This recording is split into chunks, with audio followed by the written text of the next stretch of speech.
Well, welcome, Sexy Wookiees, to another episode of the Sexy Wookiee Squadcast. We're reading a brand new book, Star Wars Master and Apprentice, by Claudia Gray. We're reading chapters 1 through 7. There is no emotion, there is peace. It's your boy, Sexy Leader. Sexy one. It's your boy is sexy too. Corporate gets Why not? sexy, Let's so go. reference go. to something. I hope you get it. All right, guys. New book, new chapters, new questions. Are you ready to dive in? I'm so ready. Let's do this. So, how do you guys like getting an inside look at Qui-Gon Jinn? Okay. Workings, his thought process, all that fun stuff.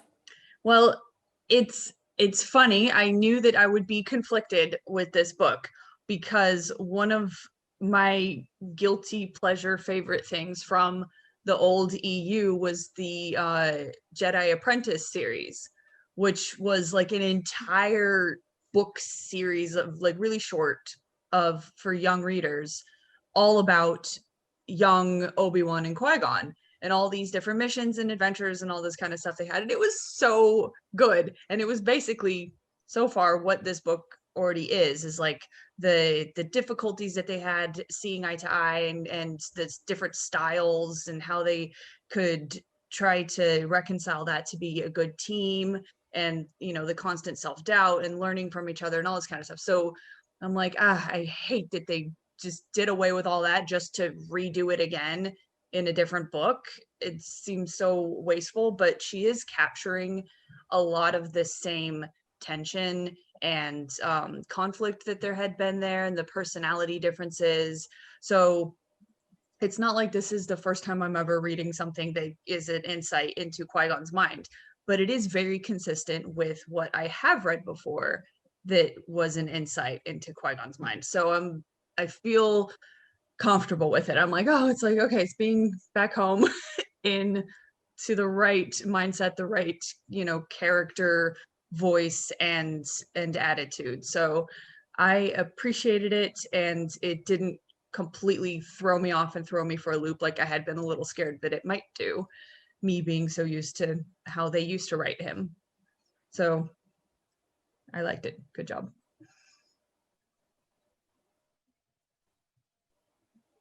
Yeah, I'm going to go a different route from your answer. I'm going to answer within knowing him only what I known from the movie, one movie and a few, and probably one or two episodes from the animated series. So I didn't know really quite about him, only knowing that Obi-Wan loved him. And to read these first 7 chapters, their rocky relationship, even, you know, just even the part where he didn't want Obi-Wan or wasn't sure that he was fit to be Obi-Wan's master. But like you said, they had they're the yin and yang of each other. But when they compared lightsaber colors, I think there was a part where they compared lightsaber colors. They're the perfect match, being so different. Like opposites attract. Yeah, like opposites attract kind of thing. And he's not, I don't think Qui-Gon seeing it from that perspective. It's also a good thing to see that, or, you know, now we're starting that I'm reading from this book is a little bit of history of Qui-Gon and his relationships to other masters, his relationships to his former master. So yeah, I'm liking those little like snippets of how they're putting it together, and hopefully we'll see what Qui-Gon's character develops to become as Obi-Wan grows up as well.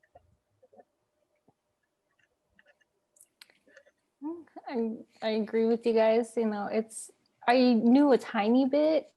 Like I didn't read the same books as you, Megan, but I had been told about them. So I was like, okay, I guess I kind of know. And then stuff I read on Tumblr, but basically like Ronald, like I just know him from episode 1 and Tumblr, whatever random things that people post. Oh no. Yeah, he's a resident stoner conspiracist. I can imagine that, I suppose. Just keep reading this book and you'll see it. I started cackling when he said I should have been the gardener, and I'm like, yeah. I see where this is going.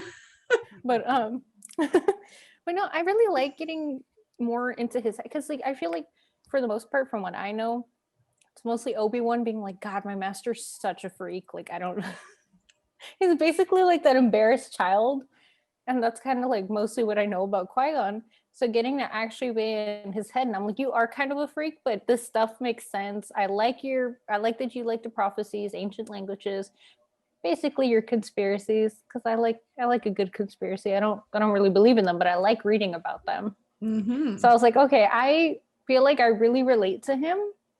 And I never thought I'd relate to Qui-Gon Jinn like that, because he always just seemed like so peaceful, just so like mellow, and then just getting into his mind, I'm like, okay, we would be friends in real life. Yeah, makes him a little bit more relatable, a little bit more human, and he's just a Yeah. different kind of Jedi. That's really refreshing, because I mean, I like that he's like, oh, Obi-Wan's so by the book, and then Obi-Wan's like, God, he's just so mellow about everything. And I was like, I like Mhm. this. I like their dynamic. I like the way that they think about each other. It's really interesting. Yeah. I mean, it's like you said, yin and yang, like they really are. They're opposites, and it seems to work. At least later on, it does. Mm-hmm. That's the thing, is we know where they end up. And so where they're at right now in these first 7 chapters is so different from where we know them to be later on. And so it's going to be fascinating to kind of see what happens that gets them there, that changes them, that makes this character arc into who we know they are later. Like I liked them before, but then even though we're only 7 chapters in, I'm like, I adore this dynamic, because part of it kind of feels like that teenager that's super embarrassed by their parent, Right. and it's just like chill dad. And then another aspect is kind of like 2 brothers, the younger brother is like, oh my God, my older brother's so weird, and then the older brother is like, God, my little brother needs to chill out. Just I really like that interesting dynamic that they have, and I'm all for it. I love it. Yeah, I am looking forward to seeing how it plays out on a mission now, for sure. Get the door. Poor Obi-Wan. Poor kid. Should have known. I mean, he's only 17. Give him a little bit of a break. He has a weirdo for a master, so it could have literally meant anything. He wants so hard to be good, to be impressive. I relate.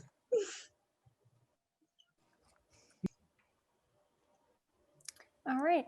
If you had a mismatched Padawan, would you keep trying to teach them, or would you have them reassigned? Love that question. Interesting. Probably keep trying, because the point is that you find things to learn from each other, and that the journey of getting along and learning how to work with somebody very different is the point of making this team. That you're not going to be able to go out as a Jedi doing your job across the universe and constantly working with people that understand you and that you get along with. So it's part of the point is to learn cooperation and what do I want to say? When you have to make concedences I just made up that word. I don't even know. Like, I don't know, you have to meet in the middle sometimes, or learn another person's way. So I think it's all part of the diplomacy of being a Jedi, is not getting your way all the time. So searching around for like the perfect Padawan, I mean, it'd be great if you automatically see eye to eye and get along and you have the same interests or something, but that defeats the purpose. The less challenge, the less you're going to grow.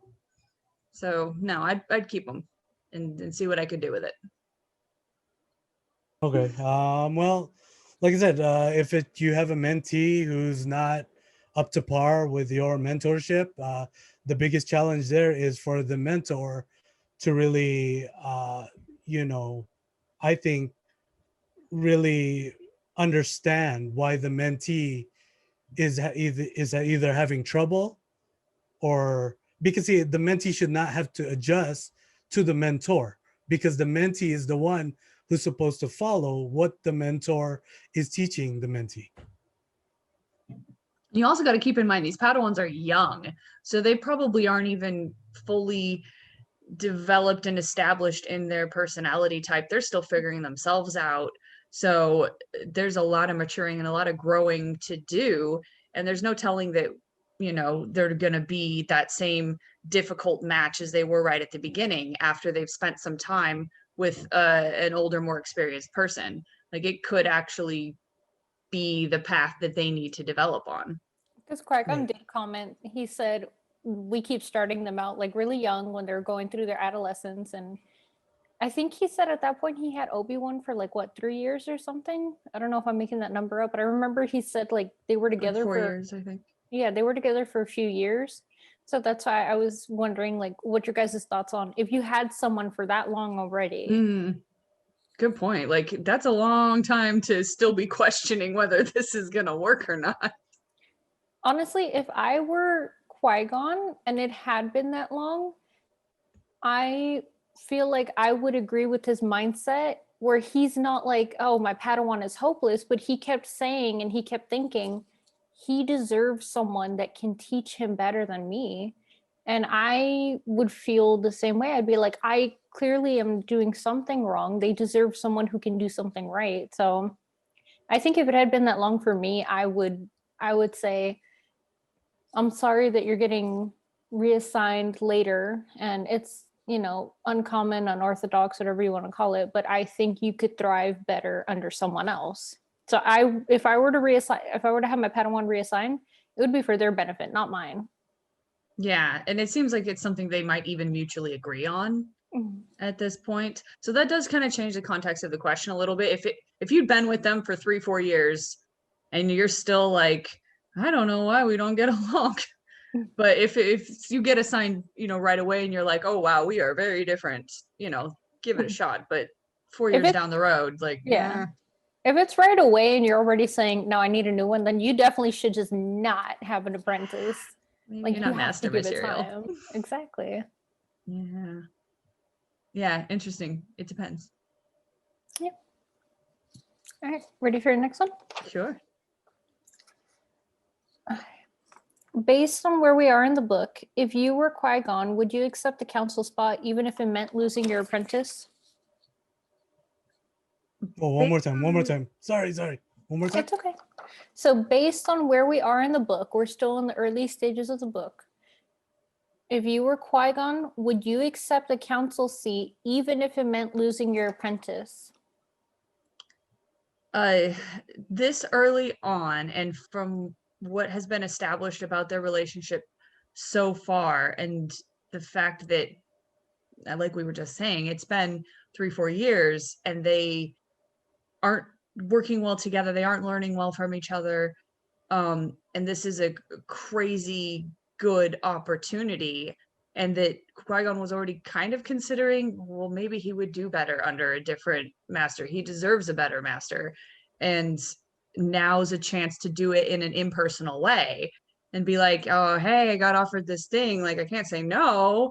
And you're going to do fine. I wish I didn't have to lose you. It's a nice, less hurtful way of passing him on than it would have been if like they had to sit down and have a talk and be like, would you rather part ways and get somebody new? So yeah, it does seem like a very good opportunity, and I'd have to go for it. I would have to disagree because I'm gonna go with Qui-Gon on this one. I wouldn't probably take the seat. I wouldn't take the promotion, knowing that if I took the promotion and knowing that I'm gonna lose my mentee, I'd rather just stay with my mentee. And it played out that way in the movie, but if I was relating it to real life, yeah, I mean, it's kind of like saying I love my job more than than the promotion kind of thing, and I wouldn't take the seat on this one. I mean, I know how it ends, but just based on where they're at right now, you know, he's already feeling guilty, like he can't do so well for Obi-Wan. So if I were in his position, I would say, okay, this would be, you know, like he said, an impersonal way of getting him reassigned.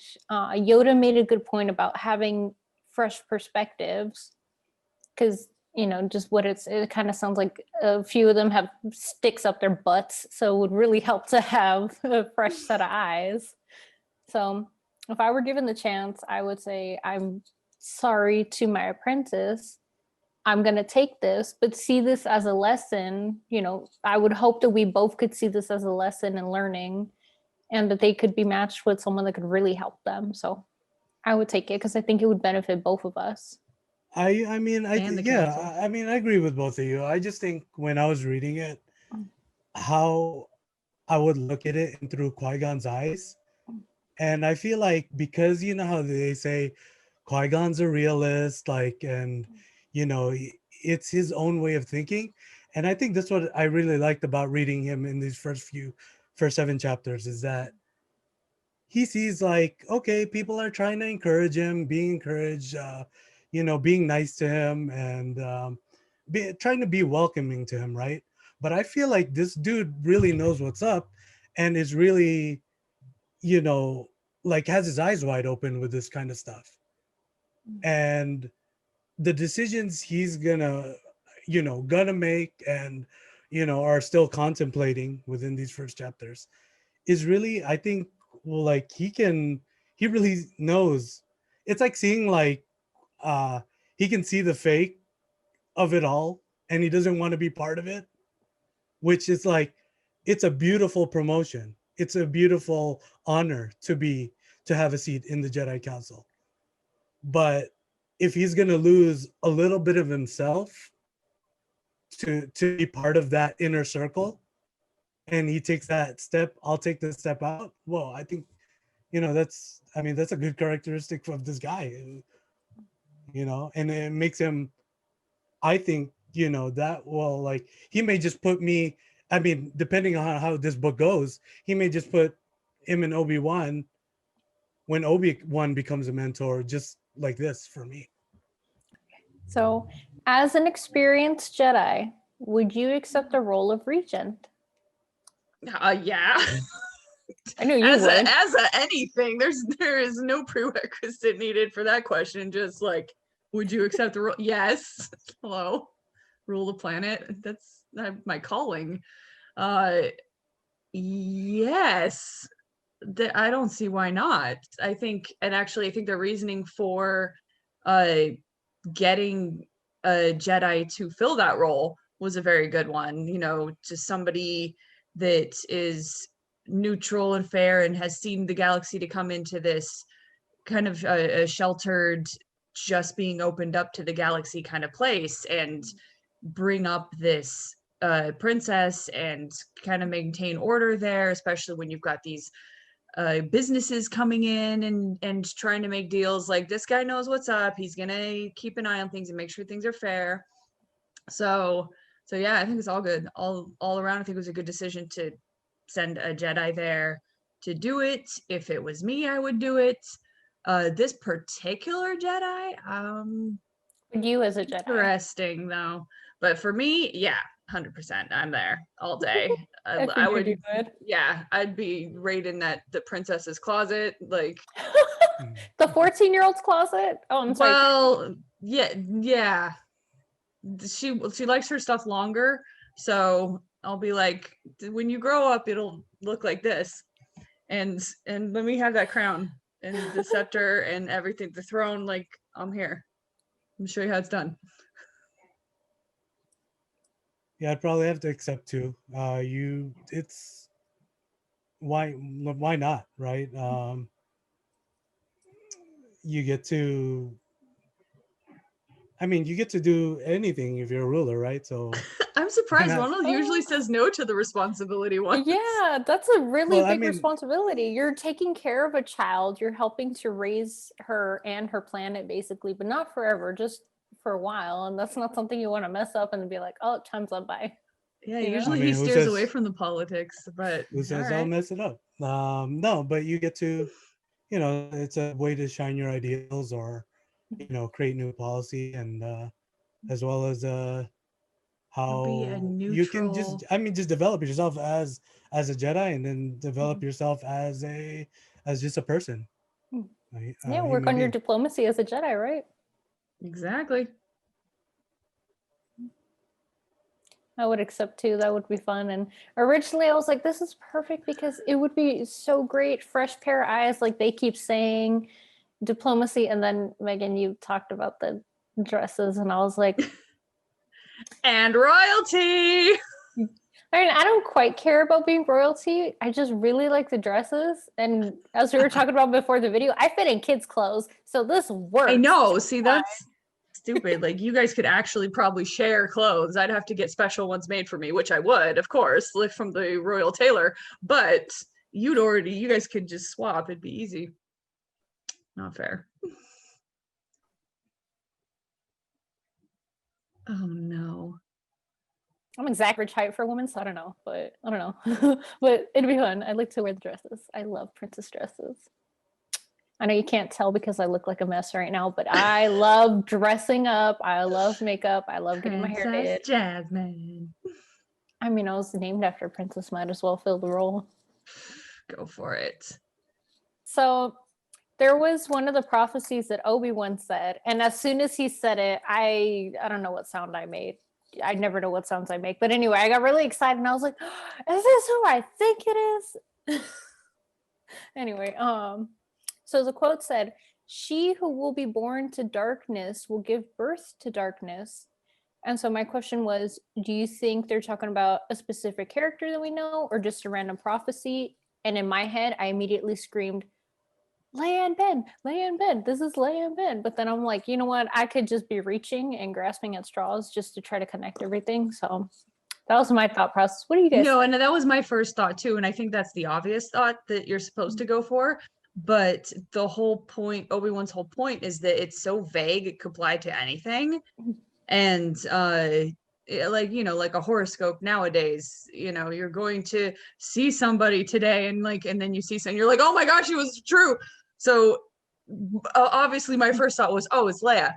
And then I was like, what if it meant Shmi Skywalker? What if it meant I don't know, Palpatine's wife? Like, it could be any of the characters we know, and it could be any number of characters that we don't know, like on a small scale or on a bigger scale. So yeah, that is the nature of prophecies like that. Like, each of those, I was doing the same thing. Like, each of the ones I read, I was like, oh, is that something that comes true in the time span that we know about? And a few of them I was like, oh, that's kind of like that, or that's going to be like that character.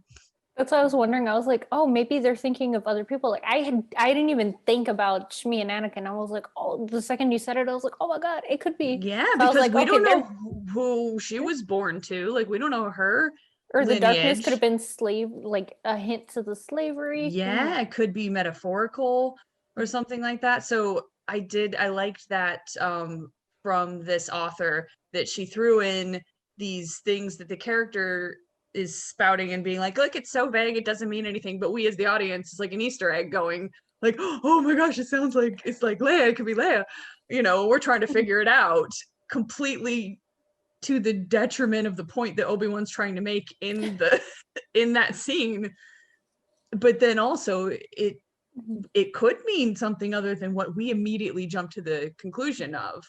So yeah, I did find that an interesting exercise myself, and I did have the same first thought as you, and then I was like, but what if it meant something else too that we just don't know about? What do you think, Ronald? Or did know about. For me, it was I jumped directly to Rey. Rey. Oh. Knowing what I already knew, I was like, is that Rey?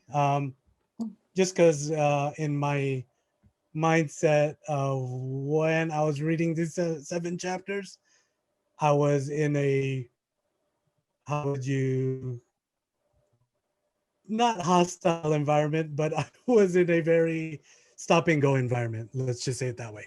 But yeah, I immediately thought rape just because what's the first thing I need to think of when I'm just reading that part?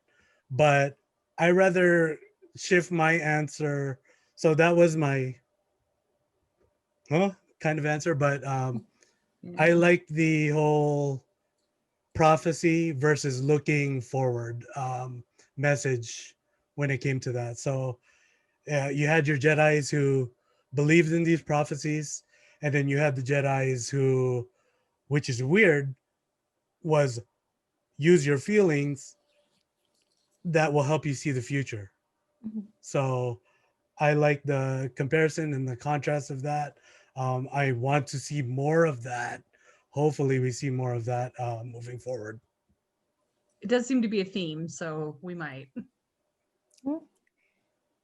Hopefully we can hear at least a few more prophecies or conspiracy theories, because I'm just like, yes, please, this is the book to get them. So Very interesting. yeah. Yeah.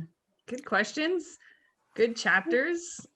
I gotta say, I like this so far. I like the setup. I like all the characters that have been introduced. They all have very unique personalities. I feel like one thing Claudia does really well is give each character a very unique voice.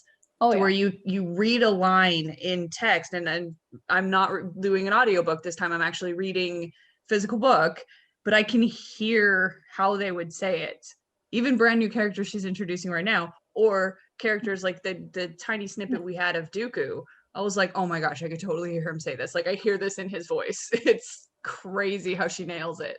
Oh And yeah, definitely. I'm liking these new characters, the original ones to this book. Like this new Jedi. I love him. I figured you. I felt like I'm I was like, this "Okay, is Megan's my gonna get guy. this dude." I love him. So I'm hoping that we get a lot more of him. So yeah, this is a great setup.